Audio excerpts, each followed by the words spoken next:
घने जंगल के बीचों बीच एक छोटा सा लकड़ी का घर था। इसी घर में दो बहनें रहती थीं। उनकी दुनिया बज़ाहिर छोटी थी, मगर जिम्मेदारियां बहुत बड़ी थीं। उनके वालिद बचपन ही में दुनिया से रुखसत हो चुके थे और चंद माह पहले उनकी माँ भी उन्हें हमेशा के लिए छोड़ गई थीं। अब वो दोनों बहनें एक दूसरे का ही सहारा थीं। रोज़ सुबह वो जंगल में जातीं, दरख्तों से लकड़ियाँ काटतीं और फिर करीब के गांव में जाकर उन्हें बेचतीं। यही उनकी कमाई का जरिया था और यही उनकी ज़िंदगी की वाहिद हकीकत। मेहनत सख्त थी, मगर वो सब्र से काम लेतीं, क्योंकि उनके पास और कोई रास्ता नहीं था। एक दिन लकड़ियाँ काटते हुए वो दरिया के किनारे जा पहुंची। वहां पानी के साथ बहती हुई एक पुरानी किताब उनकी नज़र में आ गई।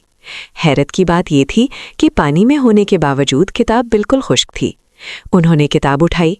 उसके पहले सफ़े पर लिखा था, वक्त के बदले हर ख्वाहिश पूरी होगी। दोनों बहनें हैरान रह गईं।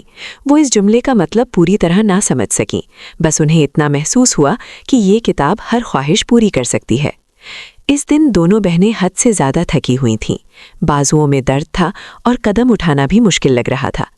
कुछ देर की खामोशी के बाद एक बहन में झिझकते हुए कहा, क्यों ना एक बार इस किताब को आजमा कर देखें, क्या पता ये वाकई हमारी ख्वाहिश पूरी कर दे। दूसरी बहन ने फ़ौरन संजीदा लहजे में जवाब दिया, नहीं, हमें ऐसी बातों में नहीं पड़ना चाहिए। हमें अपने काम पर ध्यान देना चाहिए। जब तक लकड़ियाँ नहीं काटेंगे और बेचेंगे, चूल्हा कैसे जलेगा? तुम जानती हो, हमारे पास फजूल बातों का वक्त नहीं। पहली बहन चंद लम्हे खामोश रही, फिर धीरे से बोली, बस एक बार ही तो कह रही हूँ, अगर कुछ ना हुआ तो फ़ौरन काम शुरू कर देंगे, इसमें हमारा क्या नुकसान है। दोनों बहनें कुछ देर खामोश बैठी रहीं। फिर एक बहन ने दूसरी की तरफ देखकर कहा, अगर वाकई ख्वाहिश करनी है तो समझदारी से करनी चाहिए, ऐसी ख्वाहिश जो हमारी मेहनत को कुछ आसान बना दे। दूसरी बहन ने सर हिलाते हुए कहा, हाँ बिल्कुल, हम रोज़ आधा दिन दरख्त काटने में लगा देती हैं और फिर भारी लकड़ियाँ उठाकर दूर दूर के गांव जाना भी बहुत मुश्किल होता है। पहली बहन ने अपने थके हुए हाथों को देखते हुए कहा, अगर हमें दरख्त काटने की मुशक्क़त ना करनी पड़े और लकड़ियाँ पहले से कटी हुई मिल जाएं, तो हम ज़्यादा गांव तक जा सकेंगे और कम वक्त में ज़्यादा कमा लेंगे। दूसरी बहन ने कुछ लम्हे सोचा, फिर बोली, हाँ ये ख्वाहिश ठीक है, इससे वक्त भी बचेगा और जिस्मानी मेहनत भी कम हो जाएगी। दोनों बहनों ने एक दूसरे की तरफ देखा और इत्तेफाक से कहा, तो फिर हम यही ख्वाहिश करते हैं कि हमें कटी हुई लकड़ियाँ मिल जाएं। चंद ही लम्हों बाद उनके सामने लकड़ियों का एक बड़ा ढेर मौजूद था। वो दोनों हैरत से साकित रह गईं। खौफ, खुशी और हैरानी एक साथ उनके दिल में उमड़ आए। एक बहन ने खुशी से कहा, ये किताब वाकई हमारी ख्वाहिशें पूरी कर रही है। दूसरी बहन की आंखों में चमक आ गई। वो मुस्कुराते हुए बोली, अब हमारी ज़िंदगी आसान हो जाएगी, अब इतनी सख्त मेहनत नहीं करनी पड़ेगी। उन्होंने जादुई किताब को एहतियात से घर में रखा और कटी हुई लकड़ियाँ उठाकर गांव की तरफ रवाना हो गईं। आज दरख्त काटने की ज़रूरत नहीं पड़ी थी, इसीलिए उनके पास आम दिनों से कहीं ज़्यादा वक्त था। आम तौर पर वो एक दिन में सिर्फ 2 गांव तक जा पाती थीं, मगर इस दिन वक्त बचने की वजह से वो 5 मुख्तलिफ गाँव में लकड़ियाँ बेच आईं। शाम तक कमाई मामूल से कहीं बेहतर हो चुकी थी, मगर वापसी पर उनके कदम लड़खड़ा रहे थे। आज की थकन आम दिनों से कहीं ज़्यादा थी। अगरचे लकड़ियाँ काटने की मेहनत नहीं थी, मगर ज़्यादा सफ़र और ज़्यादा बोझ उनके जिस्म को बुरी तरह थका चुका था।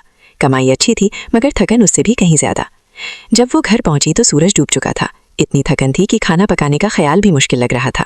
एक बहन बोली, काश बना बनाया खाना मिल जाए। दूसरी ने थकी आवाज़ में कहा, हाँ आज हिम्मत नहीं रही। अचानक कमरे में खुशबू फैल गई और उनके सामने गर्म खाना मौजूद हुआ। दोनों चौंक गई। अब उन्हें यकीन हो गया था कि किताब वाकई ख्वाहिशें पूरी करती है।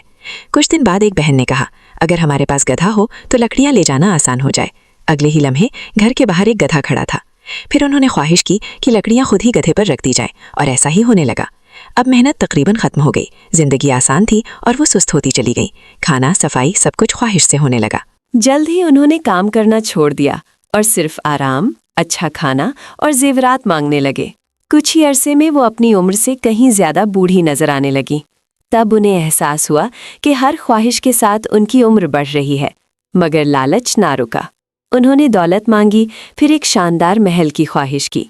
महल तो बन गया, मगर वो दोनों फौरन बूढ़ी हो गईं। कमज़ोर जिस्म और आंसुओं के साथ उन्होंने किताब को देखा। हमने मेहनत छोड़ दी, इसी ने हमें तबाह किया। पछतावे के आलम में वो दरिया के किनारे पहुंची और किताब पानी में फेंक दी। किताब गिरते ही सब कुछ बदल गया। वो अपनी असल उम्र में वापस आ गईं, बिल्कुल पहले लम्हे की तरह। उन्होंने वादा किया, अब हम कभी मेहनत के बगैर जिंदगी नहीं गुजारेंगी। इसके बाद वो सादा मगर मेहनत भरी जिंदगी में लौट आईं। अब वो जान चुकी थीं, आसानी की लालच महंगी होती है और मेहनत ही असल सुकून है। और अगर आपको ये कहानी पसंद आई हो तो वीडियो को लाइक करें, चैनल को सब्सक्राइब करें और कमेंट्स में हमें बताएं कि आपको ये कहानी कैसी लगी। आपके एक लाइक और सब्सक्राइब से हमें मज़ीद दिलचस्प और सबक आमोज कहानियाँ बनाने का हौसला मिलता है। जल्द ही हम एक नई कहानी के साथ वापस आएंगे, जहां आपको मज़ा, सबक और जादुई दुनिया का लुत्फ दोबारा मिलेगा।